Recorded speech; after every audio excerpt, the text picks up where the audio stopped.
generalmente se lo puede realizar con cualquier equipo, pero es mejor por la visualización de lo que son los ligamentos, estas hipointensidades que ustedes ven acá en este esquemita, que sostienen lo que es el disco articular, un disco articular que es totalmente móvil, porque de acuerdo al desplazamiento, cuando abrimos o cerramos la boca, la articulación desciende y se va hacia adelante y el disco articular generalmente no se queda en el mismo lugar, a veces suele acompañar, ¿sí? Está ligado, o sea, lo normal es que no se desplace, pero suele acompañar digamos, el movimiento de lo que es el cóndilo del maxilar inferior. Esto es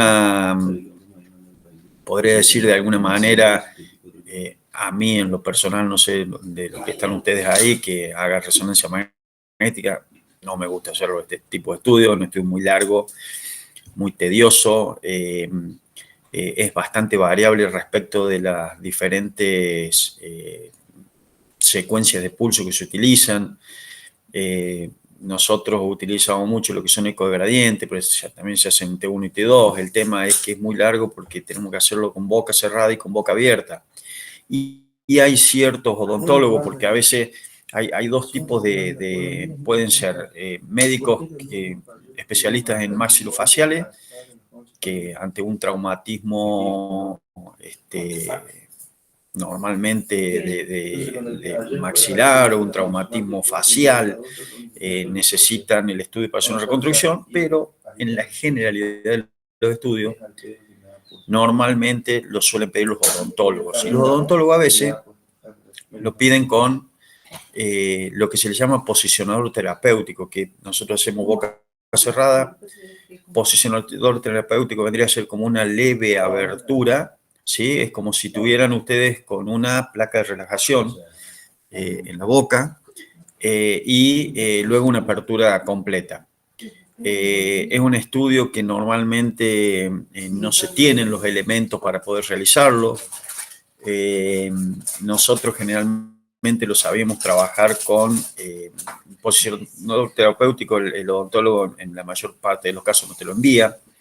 Entonces nosotros sabíamos hacerlo con boca cerrada, hacíamos una jeringa de 12 centímetros cúbicos, por supuesto que la abríamos adelante al paciente, la agarraba al paciente totalmente estéril, no teníamos que nosotros tocar absolutamente nada, y envuelta en una gasa a los efectos de que pueda absorber la salivación y después no se le pueda resbalar, ¿sí?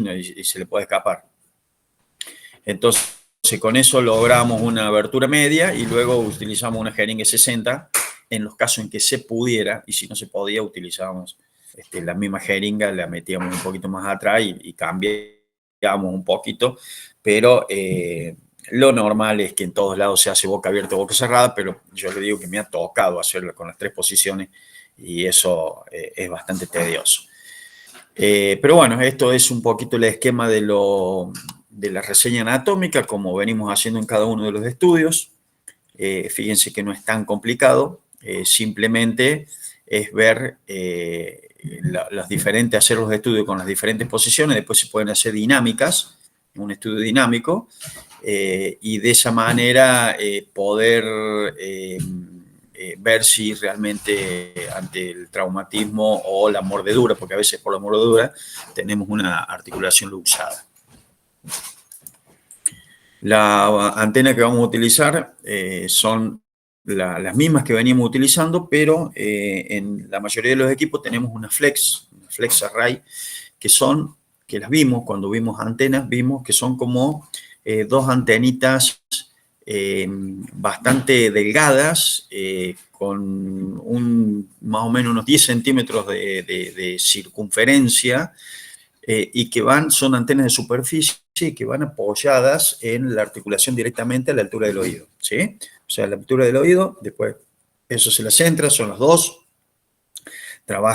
son array, por supuesto que trabajan en conjunto, una de cada lado, porque cuando nosotros tenemos que hacer, la articulación, los sagitales los vamos a hacer sobre cada una de las articulaciones, del lado derecho o del lado izquierdo, pero los coronales y los axiales los vamos a hacer comparativos. sobre todo el coronal.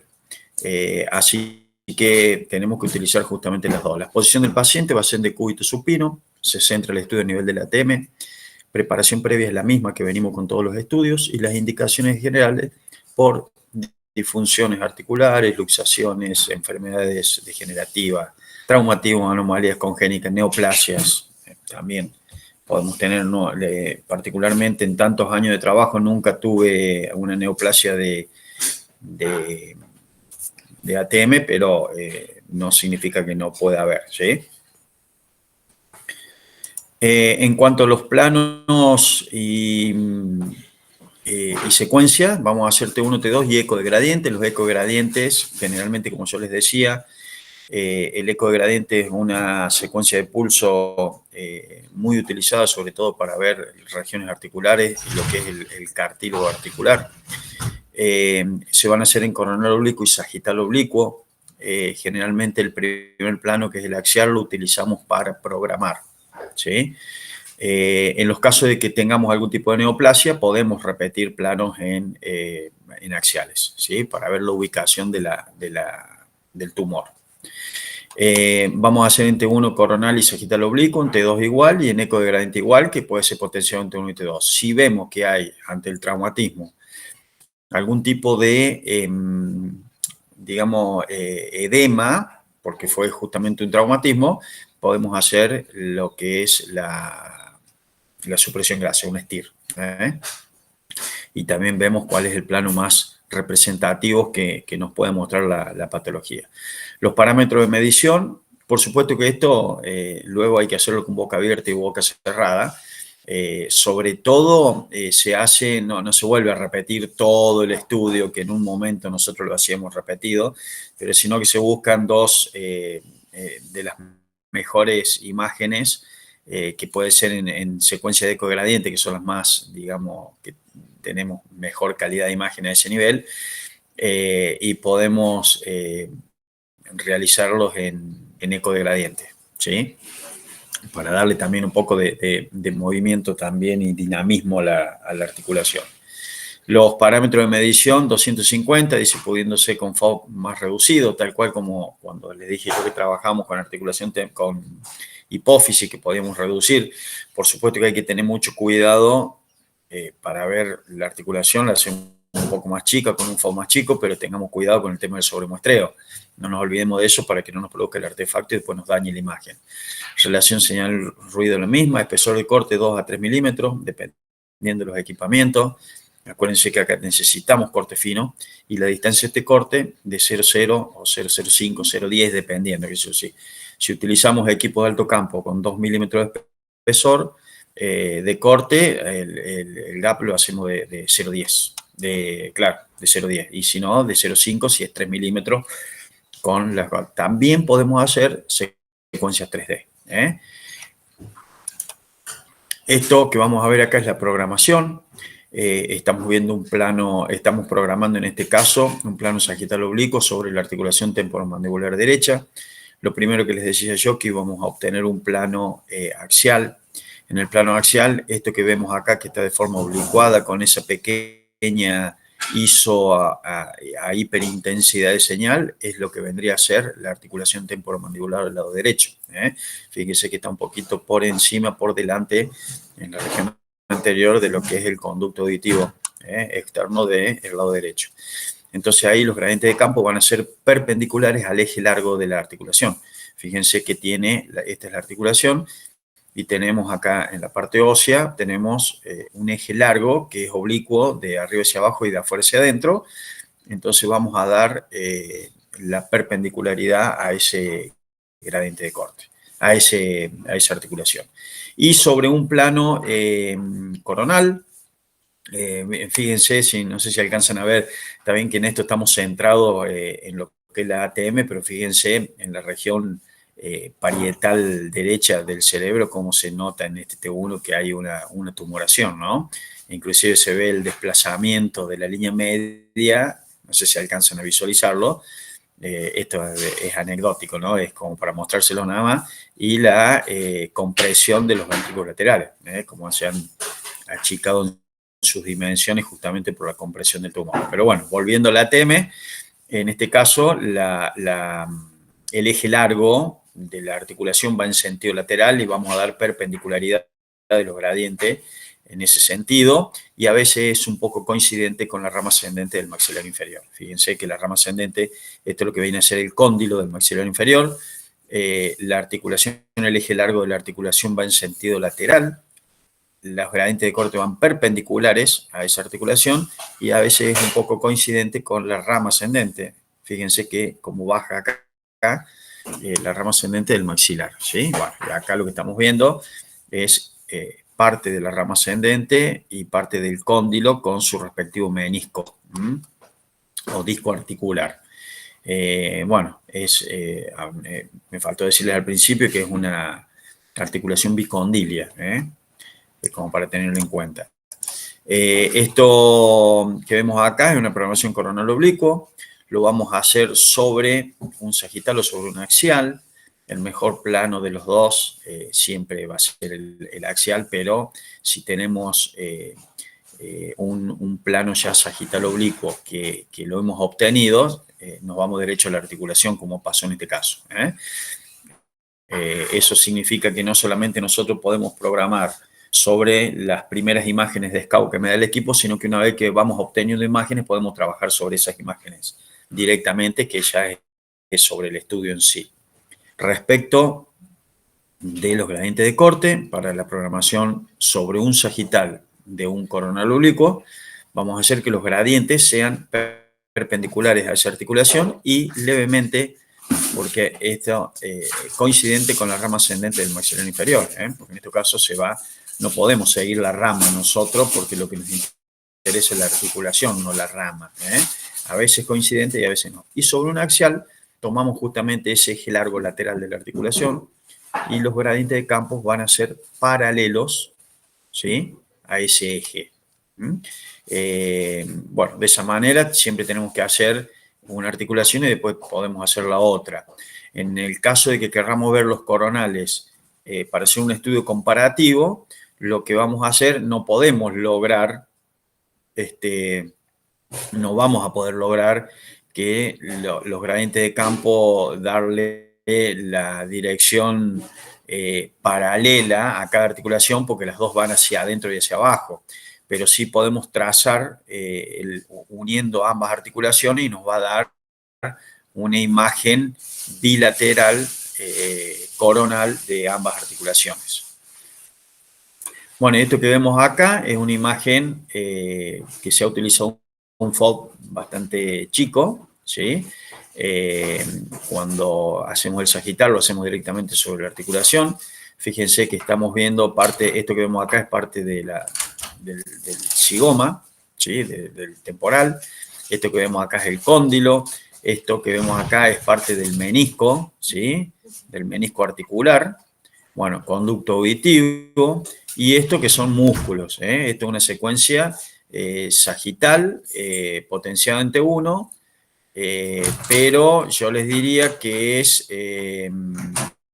una secuencia de eco de gradientes, ¿sí? El músculo, fíjese que tiene arriba el pterigoideo, digamos, externo superior y el pterigoideo externo inferior, que forman parte, digamos, de los tendones, terminan en la articulación. Respecto de esta otra imagencita, que es la última que les estoy mostrando dos imágenes con boca abierta y boca cerrada. Fíjense cómo cambia. También una potenciación T1 en sagital. Esto es rama ascendente del maxilar. Esto es lo que corresponde a lo que es el cóndilo. Esto es con apertura máxima. Fíjense cómo cambia la dirección, por ejemplo, entre lo que es el cóndilo y el conducto y el agujero auditivo. Fíjense en una, fíjense en la otra, cómo cambia la distancia, cómo cambia también el desplazamiento de la rama ascendente. En esta está bastante vertical porque al hacer apertura nosotros tiramos el maxilar inferior hacia atrás, ¿sí? Entonces el cóndilo del maxilar se va hacia adelante. Y con eso podemos ver si a nivel de la articulación hay luxación o no hay luxación, que es esta región de acá. Y acá en este caso vemos también, en esta región de acá, estos son parte de los pterigoideos, este que está de acá también, bueno, esta parte de región cervical, y ahí alcanzamos a ver, ya no vemos, con boca cerrada, no vemos la rama ascendente del maxilar, pero sí estamos viendo parte del cóndilo y del menisco articular, de la cápsula articular, ¿sí? Bueno, esto es más o menos lo que se suele pedir para ver si hay luxación. Después se pueden hacer estudios dinámicos, que es una reconstrucción posterior que se hace post-procesamiento de imágenes, ¿sí? Utilizando las imágenes anteriormente utilizadas.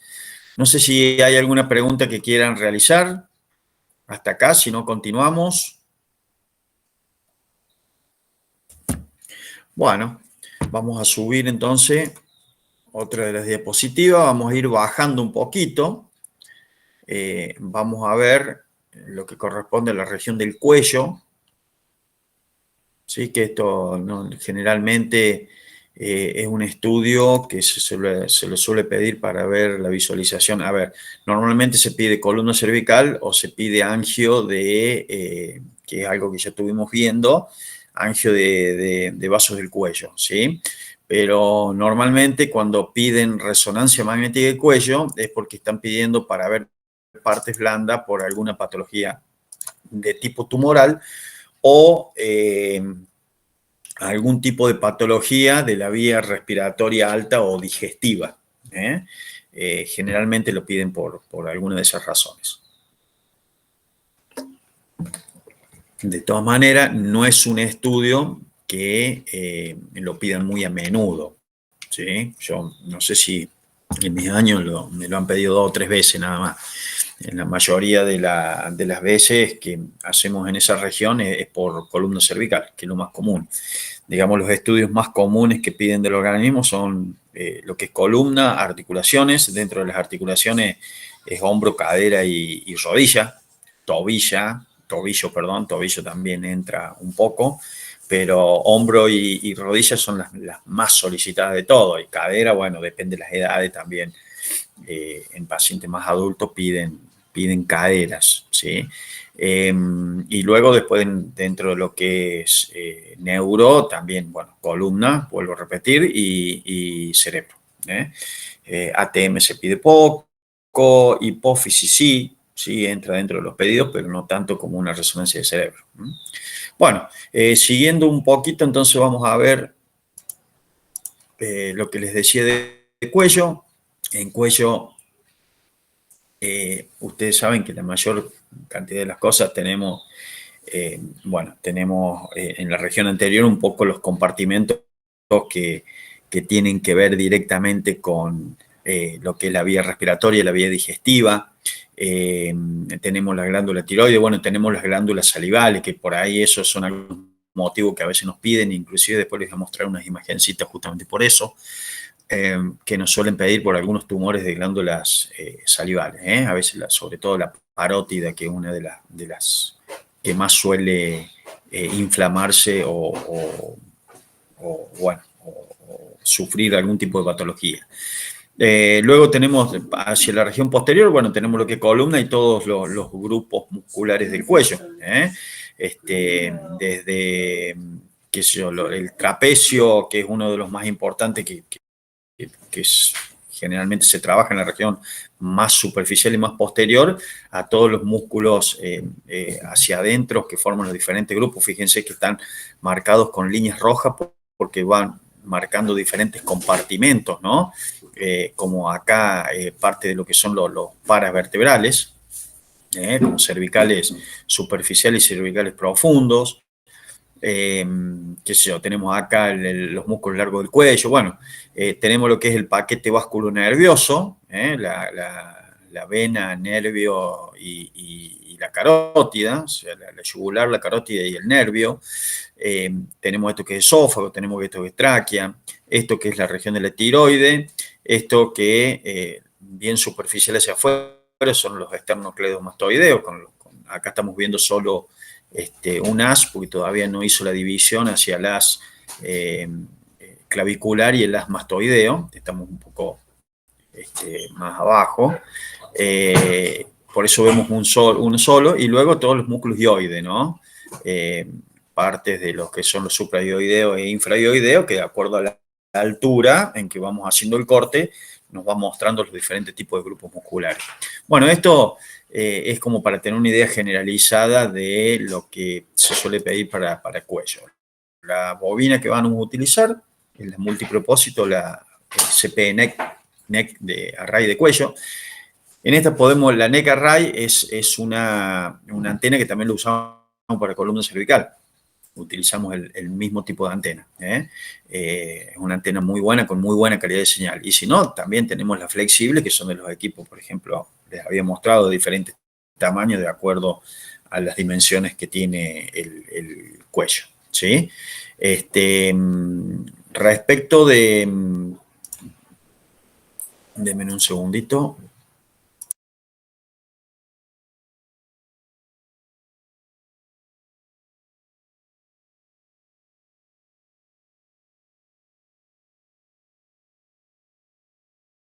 Perdón, chicos.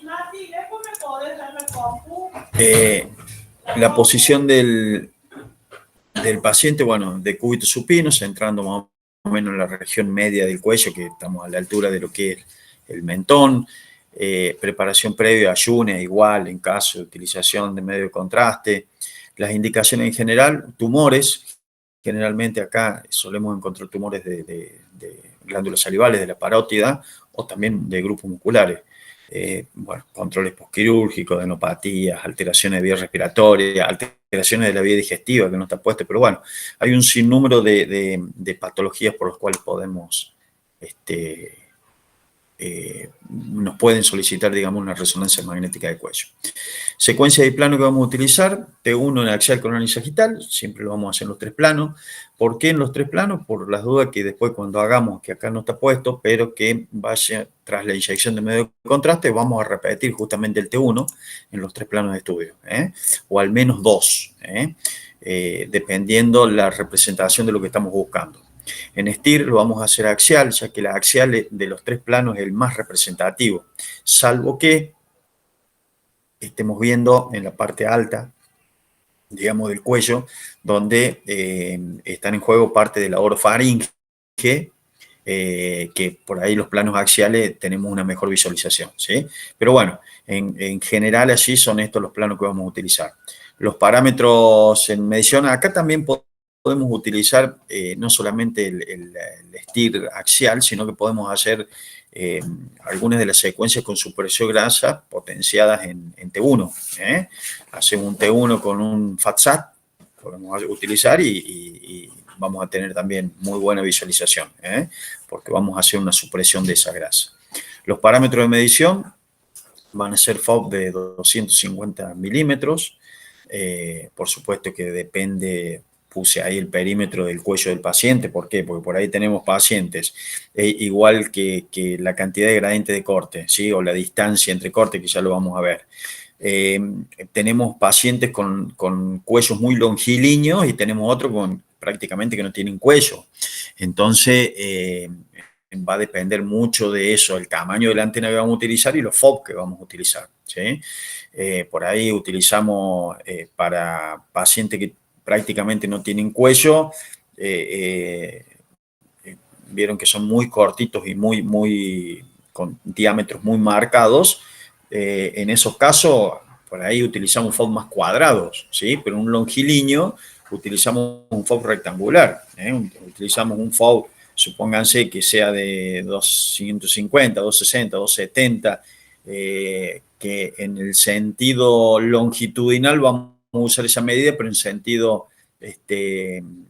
lateral, sobre un coronal, por ejemplo, vamos a hacer que sean rectangular, porque nos va a quedar agarrando espacios que no voy a tener tejido y eso no va a bajar lo que corresponde a la calidad de la imagen, ¿sí? La relación señal-ruido.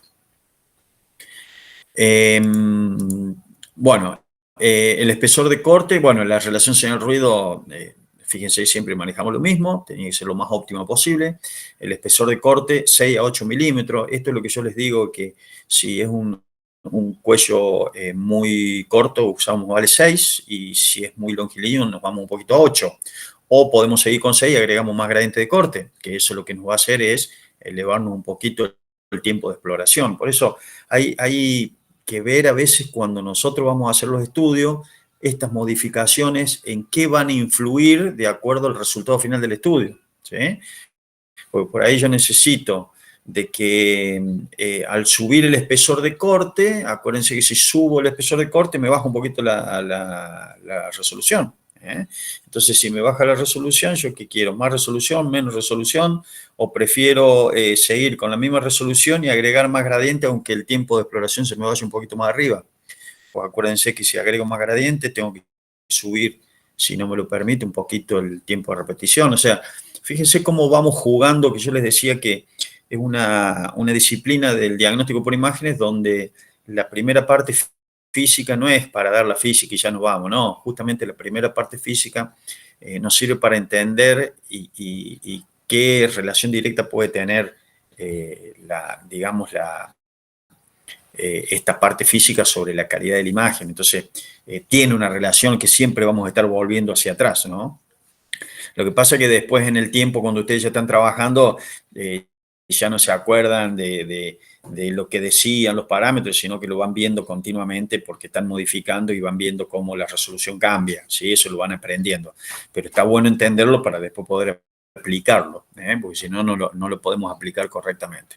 Bueno, la distancia entre cortes es 0,20, es una zona amplia, extensa, y necesitamos que sea más o menos alrededor de 0,20, algunos equipos lo podemos hacer de 0,30. Eso significa también de que no hace falta en estos casos que utilicemos los cortes, digamos, el cálculo de imagen a través de cortes intercalados con impares y pares, porque le estamos dando una distancia relativamente buena como para que no nos haga el artefacto. Bueno, en cuanto a lo que es la programación de este tipo de estudios, la programación la vamos a hacer axial, la vamos a programar sobre un sagital o sobre un coronal. Vamos a tomar prácticamente, bueno, acá les estoy mostrando en la primera, sí, te escucho. No sé quién me habló, Elías, ¿hablaste vos? Bueno, me pareció que habían querido hablar. Continuamos entonces. Les decía que acá tenemos dos planos, el plano sagital y el plano coronal. La programación sobre un plano coronal es mucho más fácil porque tenemos una referencia, que es el plano medio sagital, pero sobre un plano sagital es un poco más complicado. En esta no es tan complicado porque fíjense que tenemos una pequeña, una leve rectificación de columna, lo que nos da un plano céfalo-caudal longitudinal bastante recto, y nosotros podemos utilizar, o la línea del cuello, un cuello longilíneo también, y nosotros podemos utilizar esa línea como referencia para programar el axial, la perpendicularidad de los gradientes de corte sobre esa línea, ¿sí? Entonces trazamos una línea central al cuello, longitudinal, ¿sí? Céfalo-caudal, y hacemos que los gradientes de campo sean perpendiculares.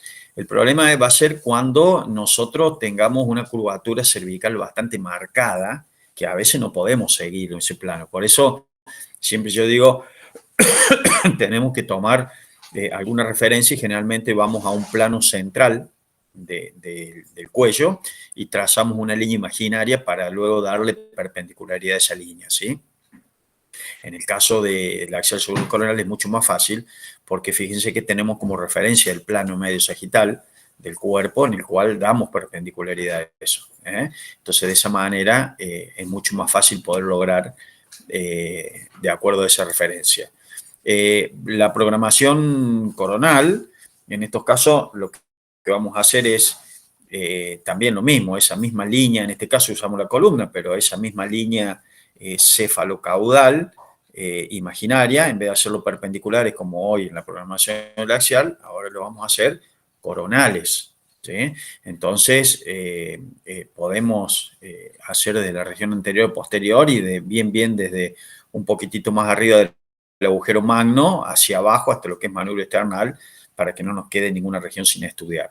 Y sobre el coronal sobre un axial, podemos tomar como referencia la digamos, las partes de los agujeros de conjunción de la columna cervical, digamos, las partes de las articulaciones, las apófisis articulares, tomamos como referencia eso, o, que es un poco más demostrativo y referencial, el plano medio sagital anteroposterior. Tenemos también, trazamos una línea imaginaria sobre el plano medio sagital y damos perpendicularidad a los gradientes de corte sobre ese mismo plano. ¿Sí? Ahí programamos el coronal. Para la programación, esto que estamos viendo acá en cuello es medio como un poco repetitivo también sobre columna, ¿no? Pero ya lo vamos a ver porque hay algunas consideraciones más especiales. Sobre que a veces lo que viene, está un poco en juego es el tema de las diferentes lordosis o sifosis que pueden tener la columna. Para el plano sagital, vamos a hacer que los gradientes de corte sean paralelos al plano medio sagital, tanto en un axial como en un coronal, en cualquiera de los dos, ¿sí? Lo que pasa es que sobre un coronal ese plano medio es cefalocaudal y sobre un plano axial ese plano medio sagital es anteroposterior. Entonces los gradientes en cualquiera de los dos planos van a ser paralelos a esos planos medio sagitales. Bueno, acá lo que estamos viendo son dos imagencitas, una potenciada en T1, la otra potenciada en T2, a los efectos de identificación de potenciaciones, independientemente de lo que dice ahí debajo de cada imagen. Tengan en cuenta que cómo se ve el músculo en T1, cómo se ve en T2, es hipointenso el músculo, y esto va a pasar en cualquier parte del organismo, ¿no? El músculo en T1 es isointenso, o sea, lo van a ver gris, y en T2 lo van a ver hipointenso. Esto vayan acordándose porque en el examen va a haber imágenes que les voy a decir si la imagen, el plano y la potenciación. Y la potenciación ustedes tienen que prestar atención en eso. La grasa entre T1 y T2 no es un parámetro, ¿sí?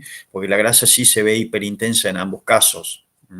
Entonces, no es un parámetro. Sí es un parámetro para decir si es T1 o T2, que no lo diferencio entre sí, pero sí para diferenciarlo de un STIR, o de una imagen cualquiera de estas que tenga un FATSAT. Ojo, que también puede haber. Pueden tener imágenes ya después en rodilla, por ejemplo, no es ni T1 ni T2, sino que es un T2 estrella, ¿sí? Que sería un eco de gradiente potencial T2, más un FATSAT, que cambia también la visualización del tejido muscular. Entonces, estas dos imagencitas son dos planos axiales. Fíjense cómo el plano axial potenciado en T1 nos marca un artefacto bien marcado, que posiblemente, y les diría casi seguro, que es algún implante a nivel del maxilar, o alguna corona o algún metal que tenga el paciente, por eso nos hace este artefacto de imagen del lado del arco dentario lateral del lado izquierdo, ¿sí? Pero hay algo acá que nos llama la atención, que por eso están puestas las imagencitas, que es la parótida. No sé si ustedes le alcanzan a visualizar.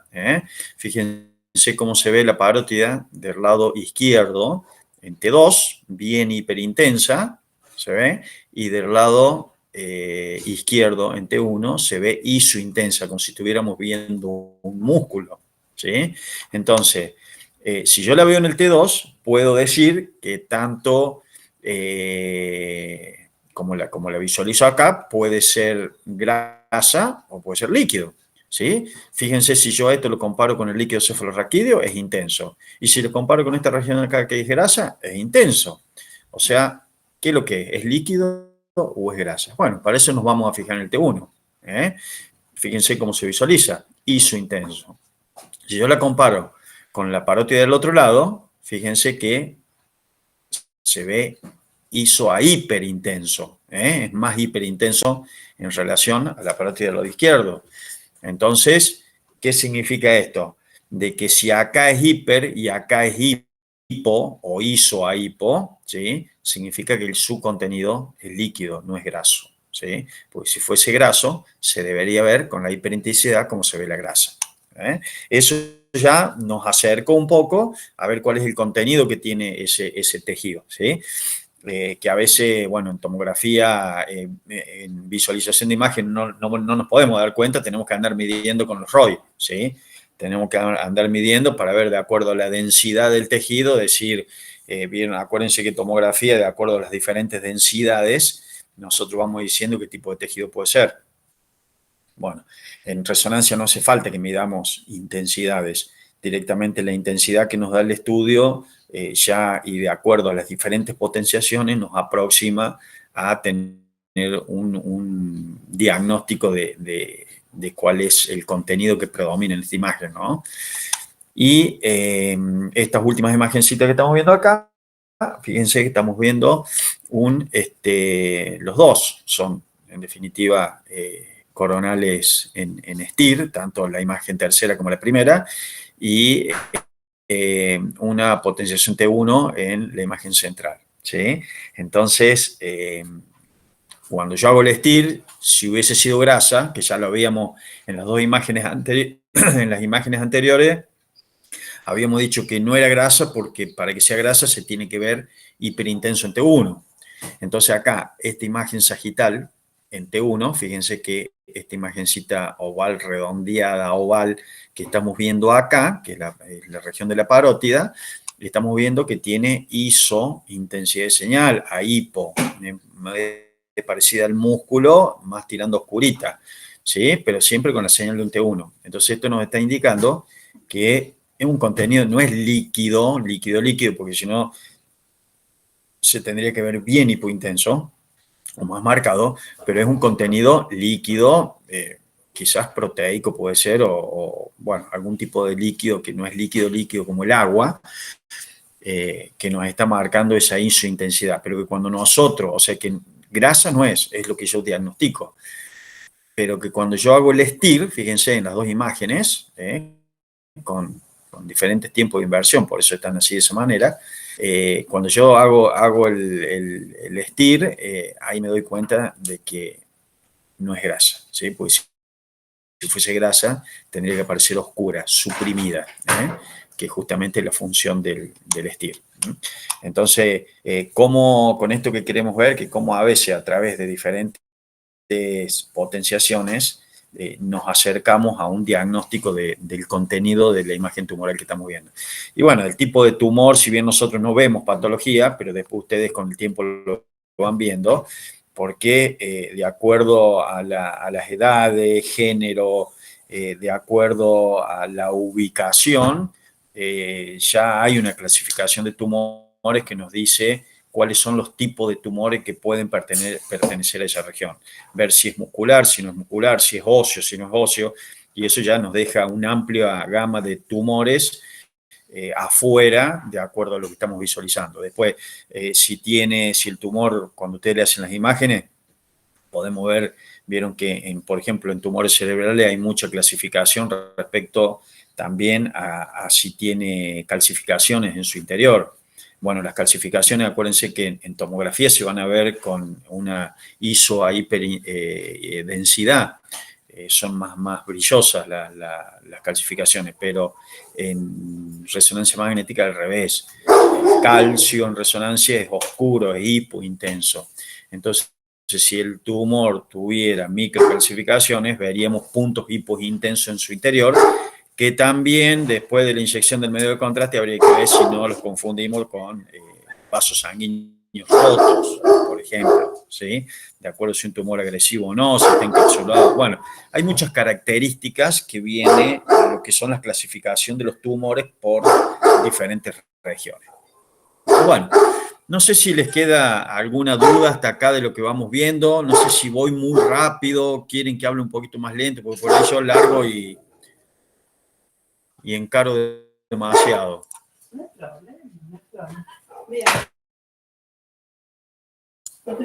Todo bien, profe.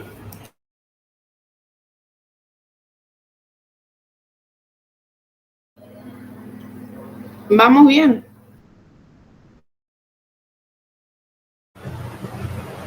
Está bien, profesor.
¿Está hablando?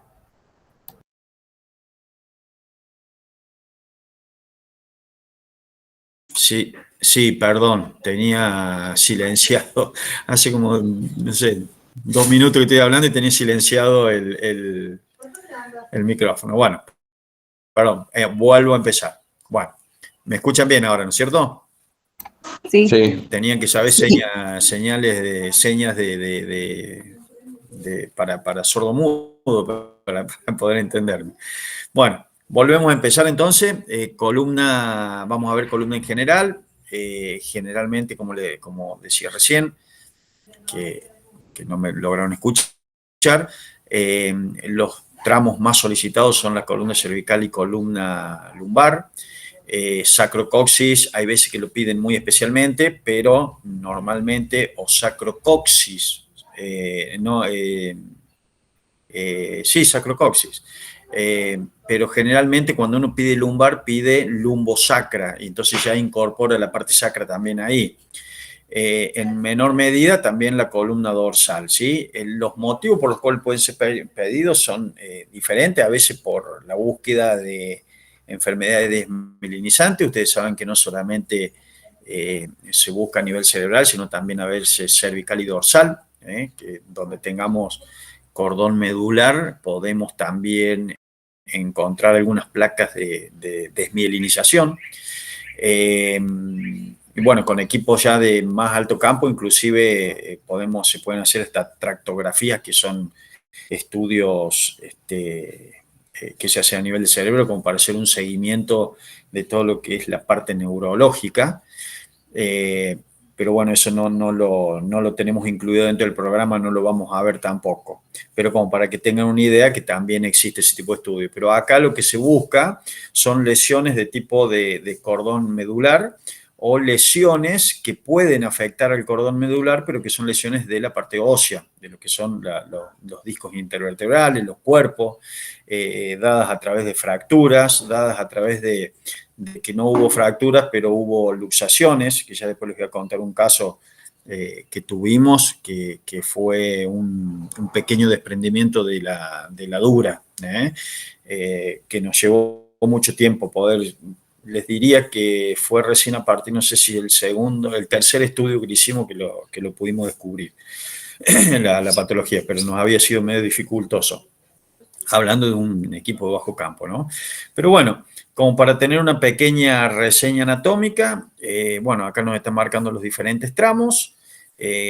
Ustedes saben que a nivel de lumbar ya tenemos solamente lo que le llamamos la cola de caballo, que eso a veces, de acuerdo a la altura que se puede producir alguna lesión, que es muy común, el tema de las hernias de disco, que pueden ser centrales con compresión de justamente las raíces nerviosas, o foraminales, que nos cubren, nos tapan la salida de los nervios y de los ganglios a nivel de los agujeros de conjunción. Entonces, en esos casos, nosotros a través de esa cola de caballo, depende donde esté la lesión, es donde vamos a sentir el síntoma. Puede ser anterior, puede ser lateral, puede ser posterior, puede ser solamente en la región del glúteo, se puede ir hasta la punta del pie. Bueno, hay diferentes síntomas que nos dicen y nos hacen ver más o menos a qué altura puede estar la lesión. A veces coincidente, a veces no, porque puede ser producida también por algún traumatismo, que hubo una inflamación muscular y eso, o una contractura muscular o una lesión muscular, que eso hizo un edema del nervio, y bueno, también vamos a sentir molestia, ¿no? Bueno, y acá lo que tenemos en estas dos planitos axiales que tenemos acá abajo, en estas estructuras esquemáticas, bueno, nos está mostrando un poco lo que es la vértebra en sí, con su cuerpo y su macizo apofisiario, el cordón medular en el centro y la salida de raíces nerviosas a través del agujero de conjunción, ¿sí? Le falta el cerramiento del agujero con el pedículo de la vértebra de arriba. Lo que es el disco intervertebral, que este es el motivo de herniación que a veces solemos tener. Cuando la herniación es, en este caso, fíjense, nos está mostrando como que hubo una herniación posterolateral. Entonces, ¿qué está haciendo? Está comprimiendo la salida de la raíz nerviosa. Entonces, donde se dirige este nervio, no va a producir dolor, no va a producir molestia. Pero esa es la herniación que tiene. Y en este caso está mostrado así. Fíjense cómo comprime, que esto es el foramen. Nos empieza como a comprimir el foramen de la salida. El nervio tiene que salir limpito. Entonces esa compresión produce justamente este tipo de molestia. Este es un corte, digamos, los dos son cortes axiales, pero este es uno bien visto de forma axial, visto desde arriba, y este está un poco con una angulación lateralizada como para mostrar cómo comprime la salida del nervio. Bueno, el tipo de antenas que vamos a utilizar para los diferentes tramos va a ser para columna cervical, la CP-NEC de Array. ¿Se acuerdan? Como la que habíamos visto cuando vimos cuello. Bueno, yo les dije la misma que vamos a usar en columna cervical, ¿sí? O las multipropósitos flexibles, que son las de los equipos un poquito más viejos. La mayoría de los equipos nuevos traen flexibles, pero traen bobinas más rígidas para cuello, que tienen zona array y tienen mejor calidad de imagen, como las que venimos viendo. Para columna dorsal y lumbosacro tenemos dos tipos de antena. Una que son la de cuerpo body, que también puede ser flexible. Tanto los equipos nuevos como los viejos traen los dos tipos de antena.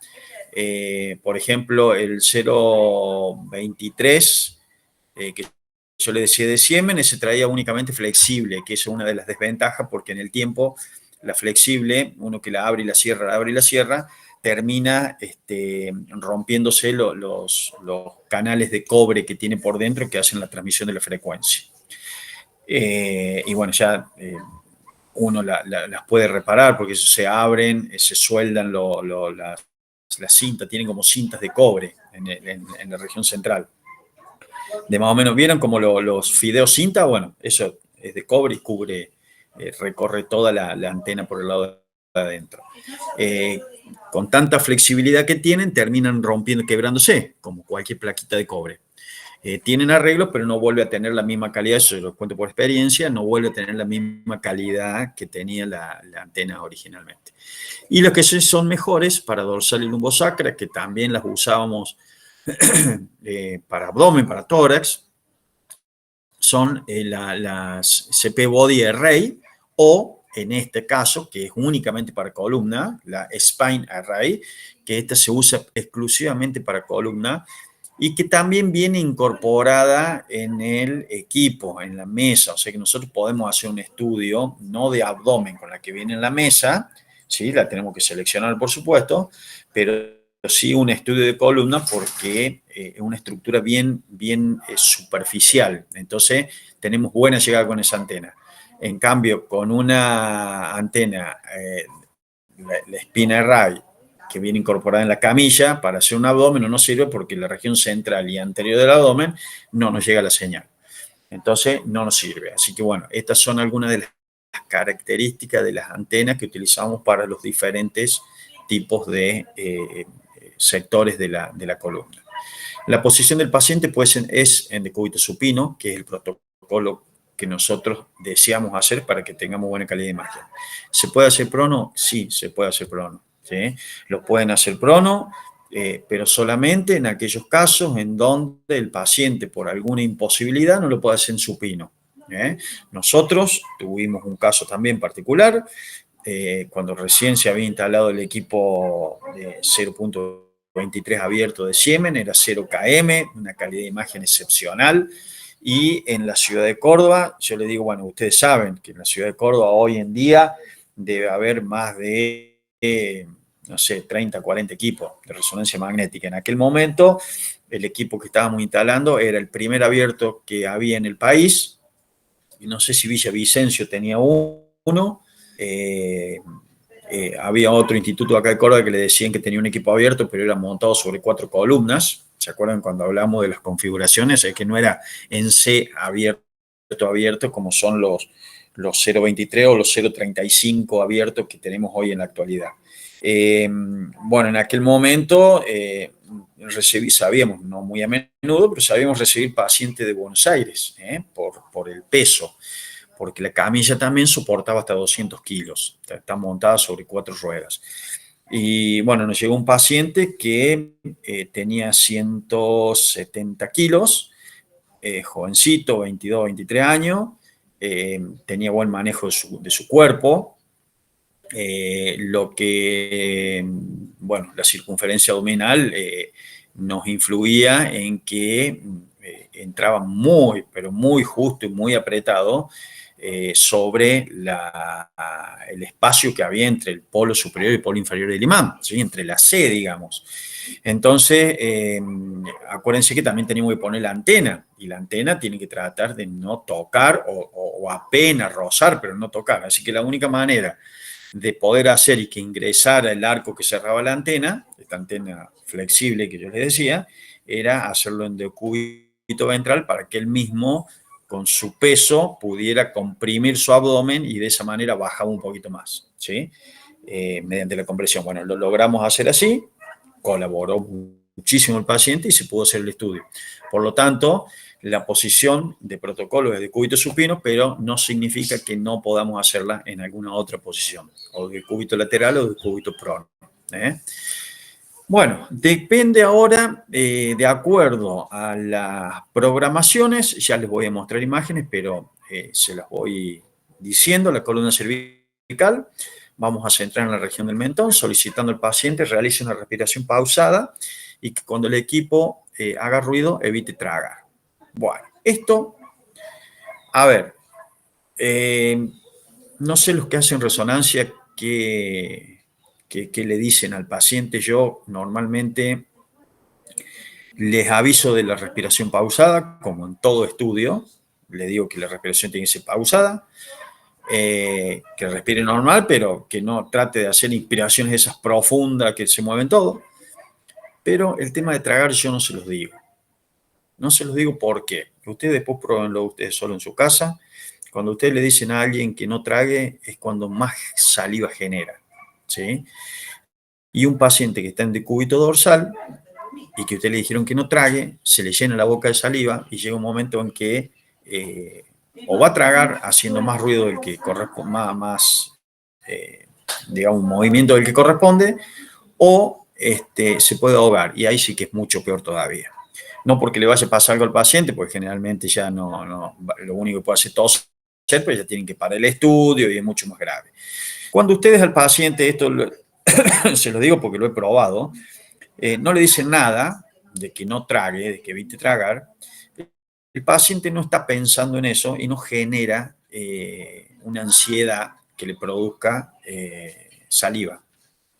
Entonces a veces puede llegar a tragar, pero en todo el estudio puede tragar 1 o 2 veces, que nuestra transformada de Fourier, uno de los mejores inventos, se acuerda que el que lo hizo, el que estuvo trabajando sobre eso fue Manfield.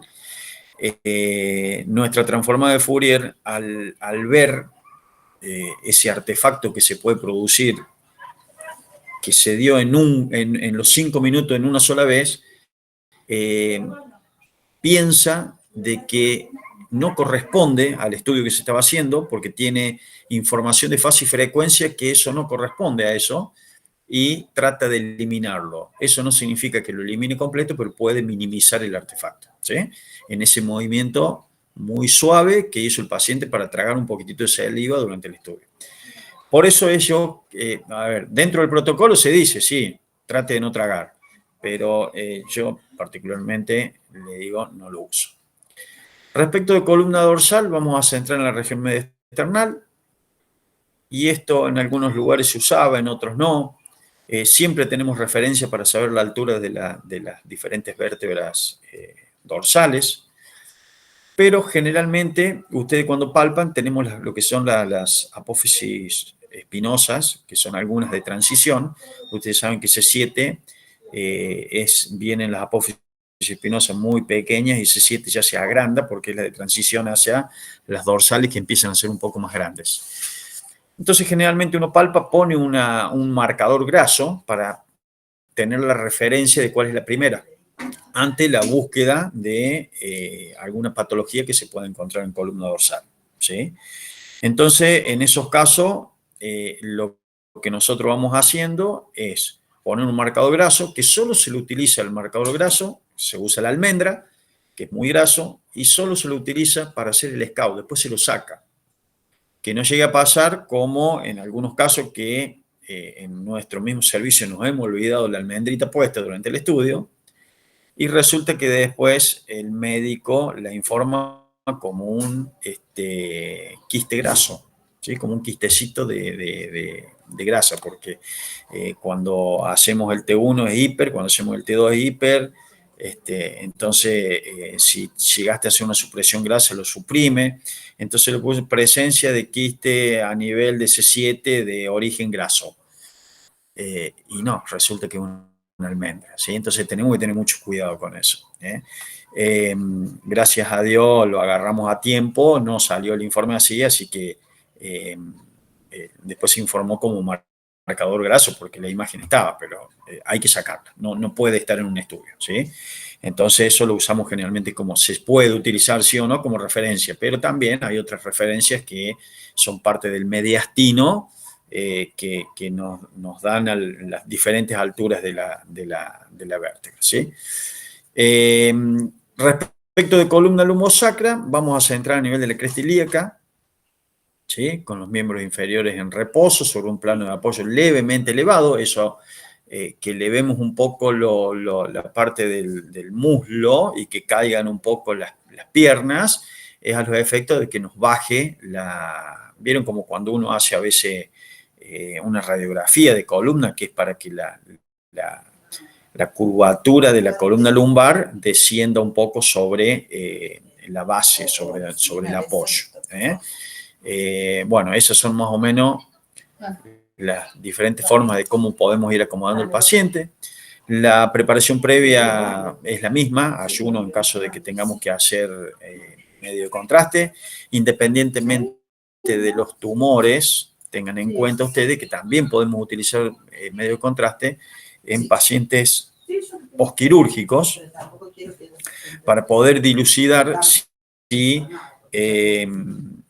posquirúrgico en el sentido no de un tumor, sino en el sentido de una hernia de disco, que fue operado de una hernia de disco. Entonces nosotros le inyectamos medio de contraste para saber si es una hernia, que a veces es una recidiva de una hernia de disco, o es una fibrosis, si el paciente está fibrosado. Entonces, si es una fibrosis, generalmente el medio de contraste realza y la hernia de disco no. Me parece que era así. Así que eso es una de las formas en que se puede hacer medio de contraste cuando no es tumoral. Las indicaciones, bueno, traumatismo, enfermedades desmielinizantes. En estos casos, recuerden que por más que no sea cerebro, en dorsal y cervical, no así lumbar, o lumbar puede ser L1, se utiliza la secuencia FLAIR, que era para diagnosticar justamente las enfermedades desmielinizantes, ¿sí? Bueno, patologías discales, tumores, metástasis, escoliosis, bueno, y un montón de patologías que podemos tener. Entre esas patologías les cuento ahora, porque si no me voy a olvidar, que yo les decía que un paciente que nos llegó, que hacía motocross, había tenido un golpe, una caída, y no podía, había perdido casi un 90% la movilidad del miembro superior derecho, todo lo que es brazo, antebrazo, mano del lado derecho.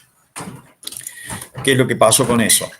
Le hicimos el estudio de columna cervical, no venía en este caso cervical y primer y segundo lumbar. Uno cuando es cervical, dorsal, uno generalmente incluye los primeros columnas del tramo dorsal, sobre todo por, no se olviden ustedes que hay un compartimiento de lo que es el plexo, ¿sí? El plexo braquial, donde justamente una de las ramas que forman eso es de uno de dos, ¿sí?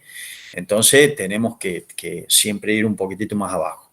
En este caso en particular, de este chico, le hacemos el estudio y se ve todo bien, se ve que no hay, en ningún momento existía alguna hernia de disco que pudiera estar comprimiendo no había nada que hubiese seccionado el cordón medular, no había nada que estuviera comprimiendo la salida de las raíces nerviosas, no había nada de que estuviera, digamos, ninguna hernia, no había fractura, nada de eso. Hicimos el estudio y salió bien. Bueno, el médico se queda con la duda, vuelve de nuevo, le hacemos inyección de medio de contraste. En la inyección de medio de contraste tampoco apareció nada. Y la tercera vez que vuelve dice, vamos a hacerle un poquito más para abajo, porque nosotros tomamos bien cervical, que es lo que nos pedían, pero D1, D2, D3, D4, bueno, esas regiones de 3 y de 4 ya no aparecían, y D1 y D2 aparecía un poco con pérdida de señal. Acuérdense que también era un equipo bajo campo. ¿Qué es lo que hicimos en ese momento? Hicimos una cérvico-dorsal. Ya no nos interesó tomar, como teníamos estudios previos, la parte alta, sino que nos fuimos a la parte más baja a partir de C5, creo de C5, y tomamos hasta D4, D5. Bueno, ahí fue cuando se descubrió que había un desgarro de la dura. Estaba en D2, el desgarro de la D1, entre D1 y D2. Se veía perfectamente la dura madre, digamos, no sé si desgarrada, pero sí como arrancada, como que hubo un desprendimiento de la dura, y eso es lo que le producía la patología del paciente. Así que bueno, la verdad es que no conozco cómo terminó la historia, sí hice el diagnóstico, no sé cómo terminó la historia de ese paciente, si pudo volver a tener movilidad, pero no, la verdad es que no sé cómo siguió. Así que bueno, eso es un poco comentarles un poco también el tema de las diferentes indicaciones por las cuales se puede solicitar columna. La secuencia de plano, bueno, sagital y axial son los más representativos en búsqueda de patologías. El coronal también, pero generalmente el coronal, fíjense que lo hacemos solamente en T1 o lo podemos hacer en T2, pero sirve para ver si hay escoliosis o no. Luego hacemos el sagital, y en axial también lo hacemos en T2, o sea, T1 lo hacemos 3 planos, T2 hacemos los 3 planos, y después hacemos el STIR y el FLAIR. El FLAIR lo vamos a hacer en caso de que lo que estemos buscando es enfermedad desmielinizante, si no, para cervical y dorsal, si no, no lo vamos a utilizar. Y el STIR sí, el STIR lo vamos a utilizar, generalmente lo podemos hacer en un plano sagital, lo usamos sí o sí como estudio de protocolo, ¿sí? Los parámetros de medición van a ir variando. Por ejemplo, utilizamos un FOB de 250 para cervical, pero ya para torácica, digamos, columna torácica, dorsal o la lumbar, ya vamos a utilizar un FOB de 340. Por supuesto que siempre modificable de acuerdo al perímetro de la estructura que vamos a estudiar. Relación señal-ruido lo mismo, espesor de corte 3 y 4 milímetros. Por ejemplo, si vamos a hacer un coronal, vamos a utilizar espesores de 4 milímetros, pero si vamos a hacer una axial, vamos a utilizar de 2 o 3 milímetros, generalmente 2 milímetros en los equipos de alto campo y 3 con lectura intercalada en los de bajo campo. ¿Por qué lo hacemos esto? Porque lo que tenemos que estudiar a veces son los discos intervertebrales, y con 4 milímetros prácticamente no cortamos el disco intervertebral, ¿sí? Entonces tenemos que hacer con baja, digamos, espesor de corte, ¿sí? La distancia va a ir variando, puede ser 0,10 si lo hacemos, por ejemplo, en una columna dorsal, en un plano coronal, que queremos ver únicamente escoliosis, lo hacemos de 4 cada 0,10, y en lo otro lo hacemos cada 0,0 con lectura en intervalo. Los sagitales, bueno, ya les voy a mostrar cómo son, pero los sagitales son paralelo a la línea cefalocaudal. Los sagitales lo vamos a programar sobre un coronal paralelo a la línea cefalocaudal, ¿sí? Bueno, acá dice, yo se los voy a mostrar en esta, los sagitales que tenemos 3 planos, los 3 están potenciados en T2, fíjense cómo las regiones musculares se ven hipointensas, ¿sí? Eso hace, y el líquido cefalorraquídeo, sobre todo en las imágenes sagitales, se ve hiperintensa. Entonces acá, para programar un sagital, lo vamos a programar sobre un coronal, fíjense, y vamos a hacer que los gradientes sean paralelos a la línea cefalocaudal que lleva la columna, al plano medio sagital, ¿sí? Ese mismo coronal, si lo programamos sobre un sagital, como estamos viendo acá, vamos a hacer que los gradientes de corte corte también sean paralelos a la línea cefalocaudal de la columna, ¿sí? En cualquiera de los dos casos. Esto es programación sagital, la número 1, y esto es programación coronal, la número 2. Y la número 3, la programación axial, que salvo que tenga una patología en los cuerpos vertebrales, sino generalmente se tira un solo gradiente de corte sobre el cuerpo y luego 2 o 3 gradientes de corte en los cuerpos que no tenga patología y un paquete más grande de corte en los cuerpos que sí tenga patología, ¿sí? Porque tenemos que demostrar la patología. Pero siempre tenemos que ir cortando todos los gradientes de corte. Nosotros en nuestro servicio generalmente hacíamos, si no veíamos patología a nivel de cuerpo, no tirábamos gradiente de corte. Los gradientes iban un gradiente por disco en los discos sanos y más de 3 o 4 gradientes en los discos que tenían hernia discal o que tenían, digamos, habían perdido la deshidratación, se le dice, porque el disco se tiene que ver tanto en T1 como en T2, se tiene que ver con un anillo fibroso hipointenso y un disco que es más pulposo, que tiene contenido líquido, se ve con hiperintensidad. Entonces, cuando esos discos se deshidratan, que ya empiezan a herniarse, empiezan a perder esa intensidad de señal y pierden esa capacidad de esponjosidad que tiene el disco para que cuando nosotros corremos, caminamos, nos desplazamos, no se nos choque una vértebra, digamos, no compriman, no estallen entre sí una vértebra con la otra, ¿sí? Por eso lo primero que pasa es la deshidratación, pérdida del contenido líquido que tiene adentro y automáticamente la hernia discal, que puede ser anterior, lateral o posterior. Las que nos va a molestar de sobremanera son las posteriores porque hacen una compresión sobre el cordón medular y sobre la salida, en el caso que sea foraminal, la hernia de las raíces nerviosas. Esto que vemos acá son un plano sagital potenciado en T1. Fíjense cómo se ve gris, eso significa isointenso. Este es un plano coronal, también potenciado en T1, y el mismo plano sagital. Pero acá tenemos una programación coronal en el T1. Fíjense, el plano sagital, programamos un coronal. Los gradientes de campo son paralelos al eje largo de la columna.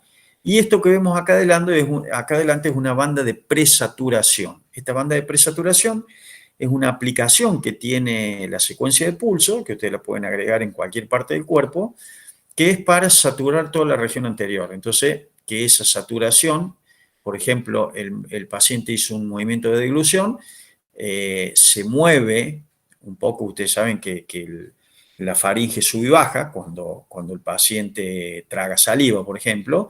Entonces, esta banda de presaturación que está justamente sobre la faringe y sobre el esófago hace que disminuya, porque está saturando esa región, disminuya el artefacto o lo desaparezca, ¿sí?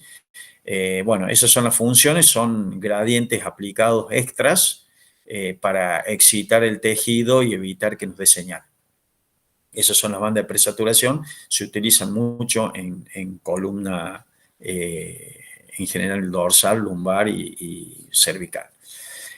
Esta imagencita que tenemos acá en el medio, estamos en presencia de un plano coronal y estamos programando los gradientes en sentido perpendicular al eje largo de la columna, pero sobre los discos, ¿sí? Entonces es un plano, una programación axial sobre un plano coronal. Y en esta otra también es un plano sagital y la programación es axial, ¿sí? Fíjense que tenemos los gradientes separados, ya no utilizamos un paquete de corte, como utilizamos acá, ya vamos separando los gradientes de corte y vamos utilizando por cada uno de los discos intervertebrales. En estos casos hay algunos equipos que tenemos la posibilidad, en la mayoría, pero yo he trabajado en algunos equipos un poco más viejos que no lo podemos realizar. ¿A qué se debe? Yo programo sobre un plano coronal y fíjense que los gradientes de corte no son todos paralelos iguales. ¿Por qué? Porque yo estoy programando sobre el disco Y si tengo una pequeña escoliosis o que tengo una pequeña inclinación de C2 sobre C3, entonces yo tengo que seguir la dirección del disco y tengo que angular un poquito el disco. Pero el otro disco ya está normal, entonces le saco, pongo el otro gradiente y ya dejan de ser paralelos entre sí. Fíjense que hay una leve angulación de un gradiente sobre el otro. Cuando yo acomodo los gradientes de acá y me voy al plano sagital, que es de este otro lado, los discos intervertebrales también tienen direcciones que son diferentes. Y de acuerdo a la columna, si la columna fuera totalmente rectificada y los gradientes deberían ser casi paralelos. Pero en este caso, como tiene una determinada curvatura, yo tengo que ir siguiendo la dirección del disco, porque si no estaría cortando. Suponga que este disco, yo lo pongo, este gradiente, yo lo pongo derecho, yo cortaría la región anterior del disco, pero la región posterior pasa por el cuerpo, y eso no se debe pasar. Entonces hay equipos que nos permiten programar sobre uno y controlar sobre el otro para que yo pueda ir sin moverlo de arriba para abajo, porque ya los tengo ubicados acá donde corresponde, angularlos, ¿sí? Entonces yo para mover los gradientes generalmente me paro en el medio y para angularlos me paro en cualquiera de los dos extremos, ¿sí? Le hago un clic y de los extremos puedo angular. Cuando del medio lo que hago es desplazar el gradiente completo. Y por último, la última diapositiva de esta parte de columna. Recuerden también que el contraste hay que hacerlo post inyección digamos, la inyección del medio de contraste la tengo que hacer en T1, pero tengo que primero tener el T1, que eso pasa para todos los estudios, sin contraste, ¿sí? Bueno, acá estamos viendo un plano sagital potenciado en T2. Fíjense la señal de los discos intervertebrales, cómo se va viendo la hiperintensidad y todo alrededor hipointenso, ¿sí? Esos son discos que podemos considerar que están sanos, ¿sí? Esto que vemos acá ya es un plano axial potenciado en T1. Fíjense la diferencia entre, y este es un sagital potenciado en T2, fíjense la diferencia entre el músculo de un T2 y el músculo de un T1, ¿sí? En este caso estamos viendo el cuerpo. Fíjense, y esto ténganlo en cuenta porque me ha pasado, yo esta semana tuvimos el lunes tomando examen acá en la UNC y justamente mostraba una columna y la alumna me decía que esto era el cordón medular, ¿sí? Por eso anatómicamente tenemos que valorar todo lo que tenemos al costado y no tirar porque vemos algo redondeado que sea el cordón medular, ¿no es cierto? Por eso tenemos que tener un reconocimiento, yo no les digo que sea fino para ver qué nervio es, la salida de nervio, pero por lo menos tener en lo macro bien identificada la anatomía, ¿no? Que bueno, no es el caso de ustedes, pues ya están trabajando hace mucho tiempo en esto, pero entonces lo que estamos viendo acá, fíjense, a este nivel son las apófisis articulares, se ven muy bien la del lado izquierdo, la del lado derecho es un poco difuso, eso significa también, fíjense que la tenemos acá, pero significa un poco la ubicación del gradiente de corte, ¿no? Esto es el cuerpo, bueno, estos son parte, esto es una columna dorsal, esto es parte de los músculos paravertebrales, de los dorsales. Esto que vemos acá, bueno, es la espinosa, y esto que vemos acá son las láminas, ¿sí? Y un poquito acá, que se alcanza a ver un poco el desplazamiento, no se ve completa, son los pedículos, que cuando cerramos con la articular de la vértebra suprasubyacente, más el pedículo de la otra, más los cuerpos, nos hacen el cerramiento de lo que es el agujero de conjunción, ¿sí? Hacia el lado de adentro, hacia abajo pedículo, hacia arriba el pedículo de la otra vértebra, articulares y lo que corresponde a parte de los cuerpos vertebrales que también hacen lo que es el cerramiento del foramen. Entonces, fíjense que en esta tenemos una pequeña protrusión a hernia. Generalmente se le llama protrusión al estado anterior de que se está por producir una hernia de disco. Salvo que sea muy traumático, donde la hernia se salió completamente para afuera, en un solo traumatismo, sino generalmente por sobrepeso, por algunos ejercicios que uno hace en los gimnasios, por levantamiento mal, que no nos indican cómo tenemos que levantar las pesas. Bueno, podemos ir sufriendo paulatinamente y día a día cambios que nos hacen que obtengamos estas protrusiones, que son esas pequeñas molestias lumbares que a veces tenemos y que en el tiempo terminan haciendo una hernia. Fíjense en este sagital T2, como vemos, los discos intervertebrales, a excepción tenemos 2, 3, 4, 5, 6, hasta C6, C5, C6, fíjense que los discos tienen señal, pero C6, C7 y C7 de 1 ya para abajo, de 1, de 2, porque acá ya no tengo tanto movimiento, vuelvo a recuperar la señal de los discos, pero C6, C7, C7 de 1, que es donde se produce la curvatura más grande de la columna, están los discos totalmente deshidratados, y C6, C7, fíjense cómo hay ya una protrusión discal. Nosotros generalmente le llamamos hernia cuando el ligamento longitudinal posterior está muy distendido o inclusive cortado. Entonces ya no puede contener el disco y el disco se sale, ¿sí? Se rompe y se sale hacia el canal medular. En algunos casos se corta y después migra, entonces ya muchos de los casos ha migrado, se le va el dolor y queda el disco ahí en el canal, pero no molesta, ¿sí? Queda el pedacito de disco, entonces no hace falta operar. Acá lo vemos en la región bien central, ¿sí? Que tenemos, bueno, lo que vendría a ser una protrusión a hernia, porque fíjense que hay un pequeño abombamiento de lo que es el cordón medular. Y en esta otra, acá en esta no tenemos, fíjense que los discos están prácticamente todo bien, pero lo puse porque hay otro tipo de patología que estamos viendo acá. Fíjense que estamos viendo una dilatación del canal medular. Y si ustedes ven, también hay como una línea hiperintensa entre dos líneas iso-hipointensas, que ustedes la ven acá, que es la dilatación del conducto del epéndimo. Generalmente el conducto del epéndimo no se suele ver siempre, salvo en equipos de alto campo. No solemos visualizar el conducto del epéndimo que va por el centro del cordón medular, ¿sí? En este caso, bueno, es una patología que es siringomielgia, que justamente produce dilatación del conducto del epéndimo, ¿sí? Esto suele ir acompañado, a veces la siringomelia, no siempre, pero acompañan lo que son las patologías de Arnold-Chiari, que son patologías en donde los diferentes grados hacen que sea más complicado o menos complicado. Eso generalmente sabemos tener muchos pacientes que vienen no a consultas, sino a controles. Son pacientes ya adultos y generalmente son enfermedades genéticas, son congénitas, ya vienen con el nacimiento. Y la mayoría desarrollan una vida normal, pero bueno, con sus complicaciones, ¿no? Entonces son dilataciones, la siringomielgia y los Arnold-Chiari, que a medida que parte de lo que es el bulbo raquídeo e inclusive el cerebelo se van invaginando hacia la región cervical a través del agujero magno, de acuerdo a los diferentes pasos que se van dando, te puede ir haciendo la complicación más grande del Arnold-Chiari, ¿sí? Arnold-Chiari 1, 2, 3.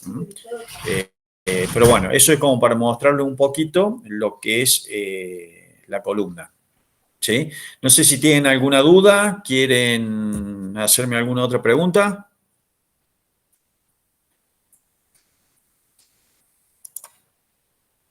Bueno, escúchenme, estamos a 10 minutos de las 13 y ya tendríamos que empezar un tema nuevo. No sé si ustedes quieren que cortemos acá o podemos dar tórax, que es más corto, porque cuando empecemos con abdomen ya es un tema más largo. Y podemos ver si ustedes quieren tórax. ¿Les parece? Vemos tórax hasta las 13 y ahí cortamos por una horita. Vale, profe. Sí, está bien.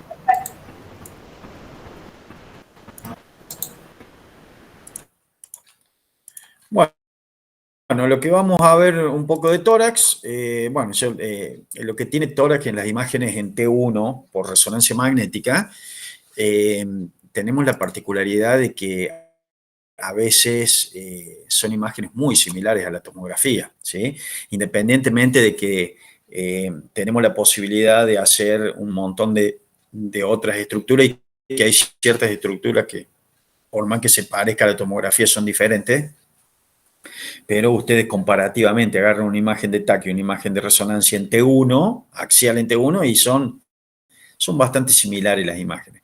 Pero bueno, como esquema, no hace falta que explique demasiado. Ustedes saben, tenemos lo que son la jaula torácica, que es justamente la contención de todo lo que tenemos adentro, los dos campos pulmonares, y hacia la región media tenemos qué es lo que más nos interesa a veces por resonancia magnética, no significa que lo otro no, pero tenemos lo que corresponde a el mediastino, que ahí es donde tenemos todo lo que es el aparato circulatorio, tenemos aparato digestivo, tenemos aparato respiratorio, tenemos sistema endocrino, y eso hace de que a través de la resonancia magnética podamos, y nos suelen pedir a veces, muchas veces por búsqueda, y bueno, y estudios cardíacos, pero por búsquedas de algún tipo de patología tumoral a nivel de mediastino, ¿sí?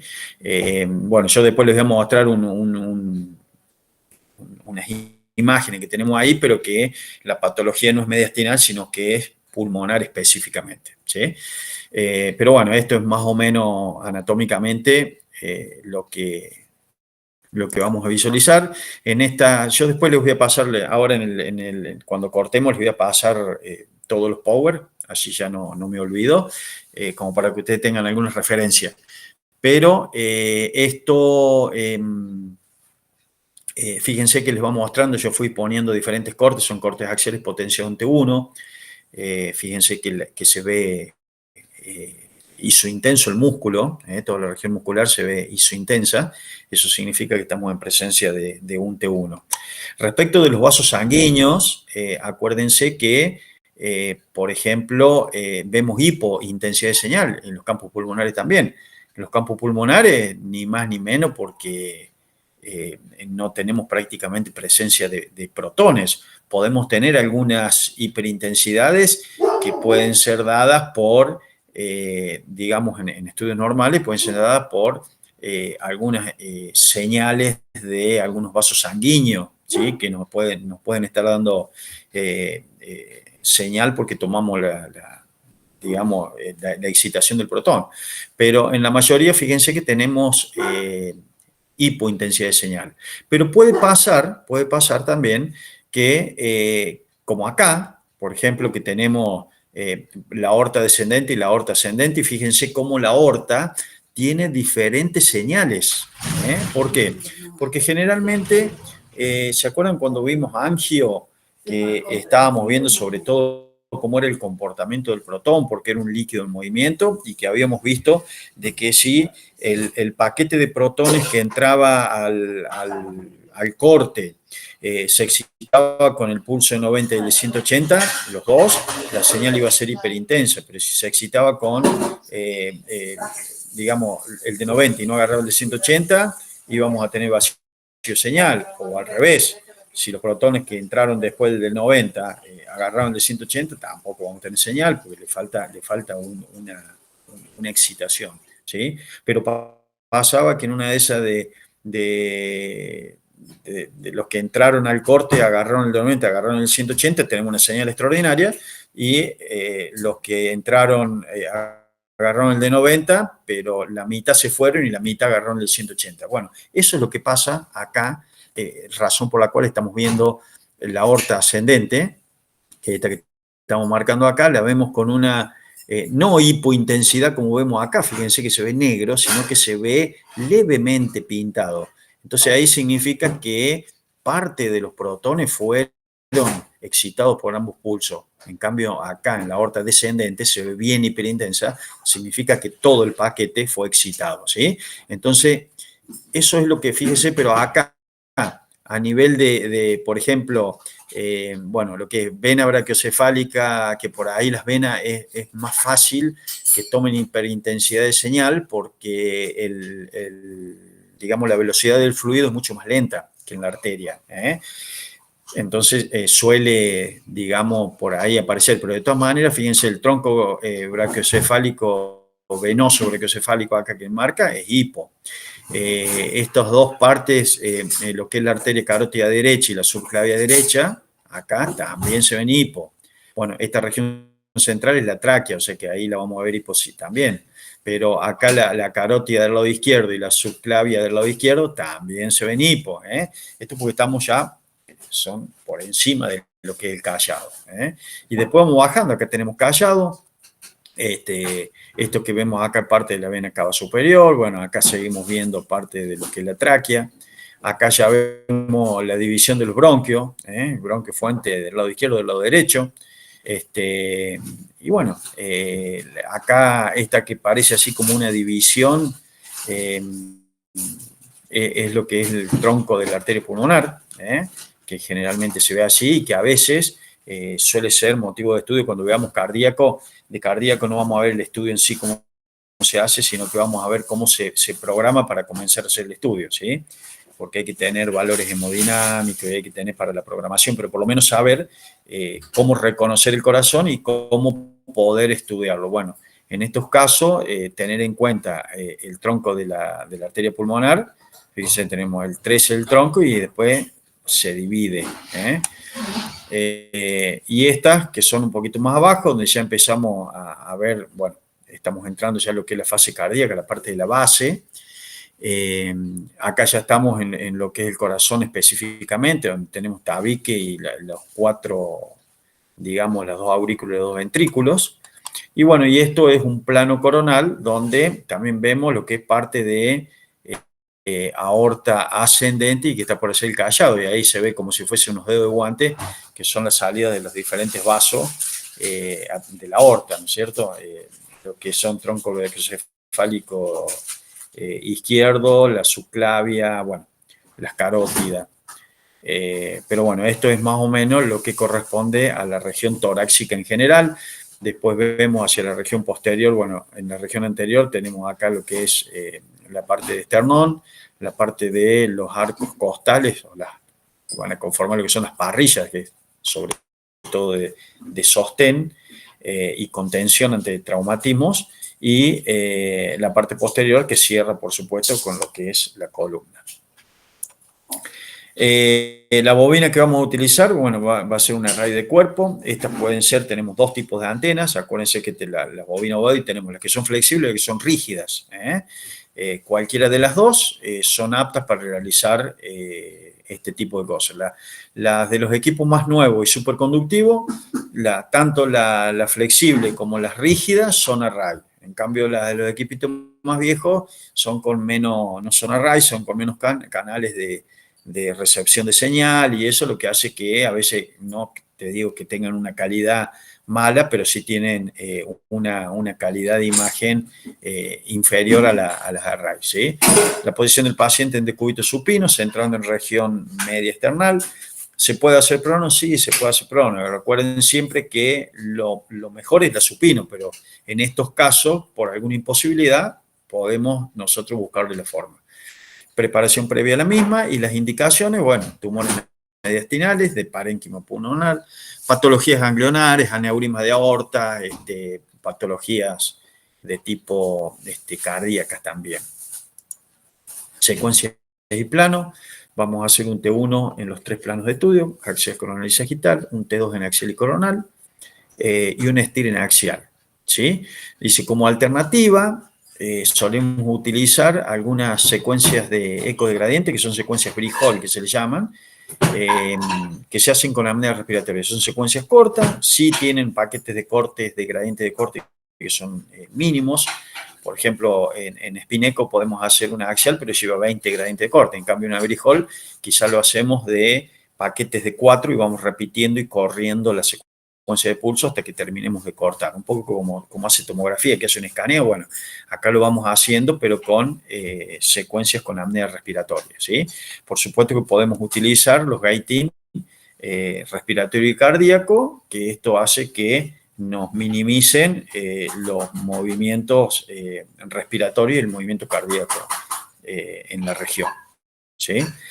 También tenemos otras secuencias alternativas como secuencias de supresión grasa, que ya tenemos, hay algunas secuencias que se llaman LAVA, o hay algunas, de acuerdo a los equipos, hay otras secuencias que se llaman Dixon, que no me acuerdo si era esa, fue una aclaración que hizo una compañera de usted, no me acuerdo si de este grupo o del grupo anterior, me parece que es el anterior.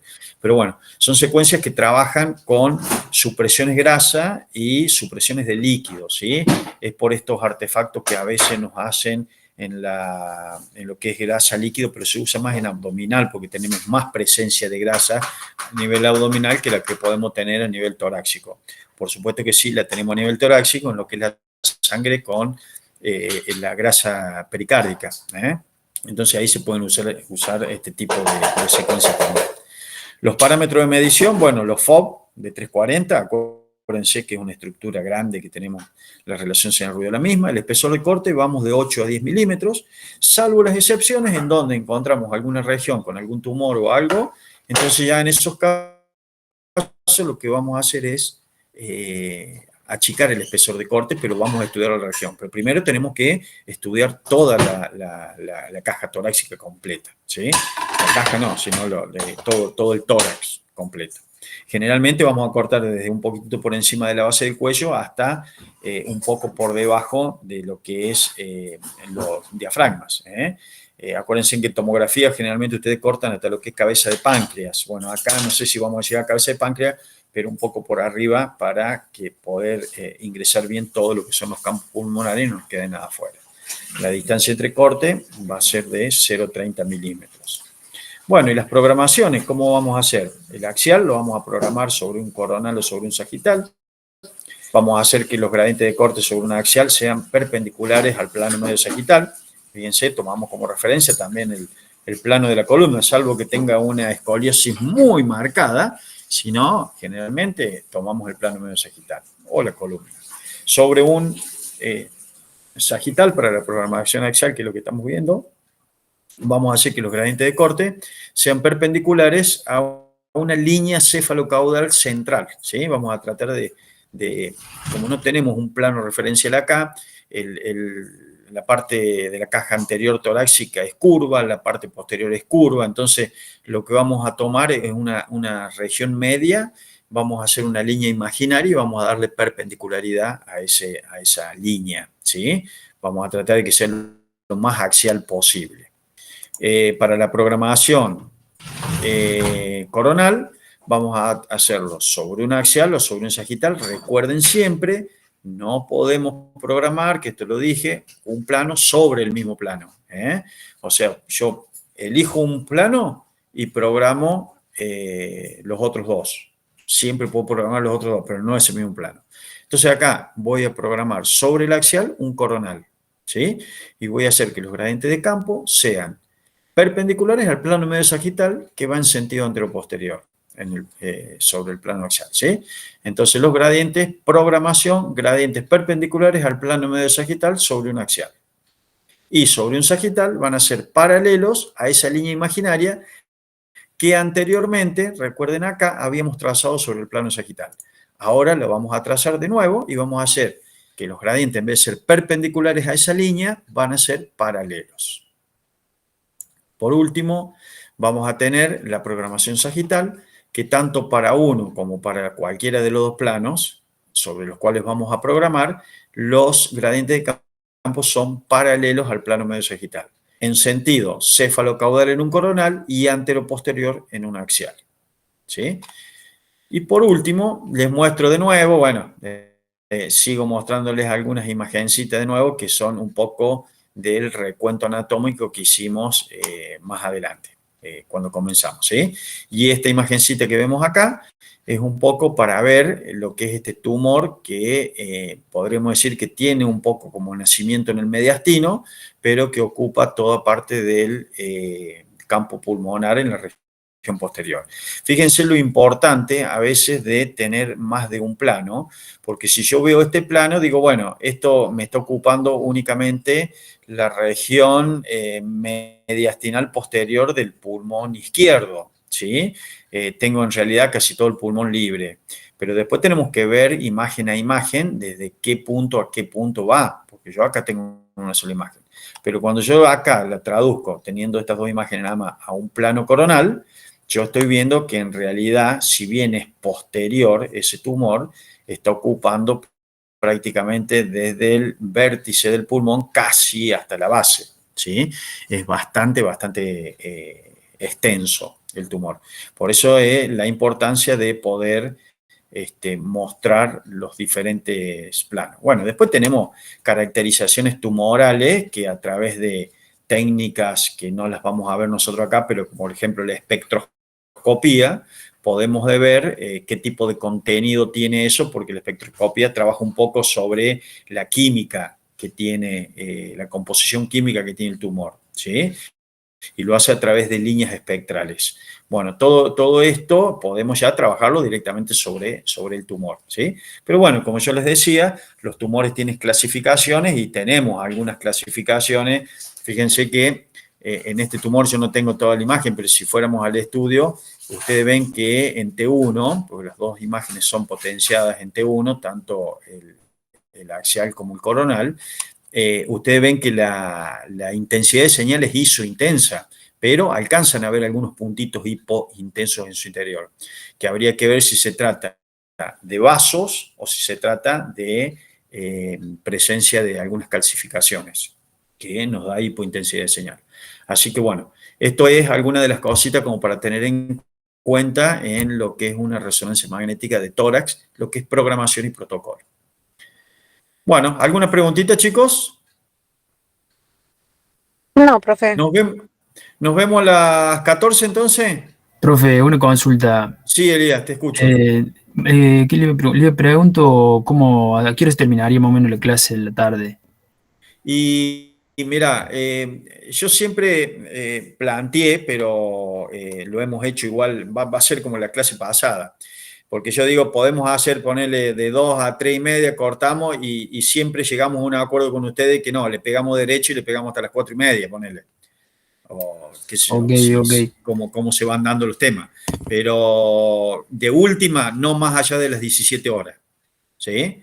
Generalmente estamos cortando 16:30, 16:40, depende cómo vaya con el tema. Yo, si a las 16:30 todavía no terminé el tema, le doy hasta que lo termine, ¿me entendés? No lo dejo colgado. Y eso puede hacer que nos extendamos un poquito más o no. Bueno. Pero podemos hacer eso, volvemos a las 13 y le damos derecho 2 horitas y media, o a las 14, perdón, le damos derecho 2 horitas y media, 2 horitas y 45 hasta que terminemos los temas que tengo pensado para el día de hoy. Bueno, ¿hay posibilidad de que me retire para las 4, profe? Sí, por Porque supuesto. me llamaron del trabajo. Sí, no hay problema. Dale, gracias. No hay inconveniente. Chicos, otra cosita antes que desconectemos o sigan conectados. Si siguen conectados, mejor. Pero por las dudas, si desconectan, recuerden que cuando regresemos a las 14, lo primero que vamos a hacer es tomar la asistencia, ¿sí? Así que para avisarles eso, para que sean lo más puntuales posible. Bien, ¿Listo? Nos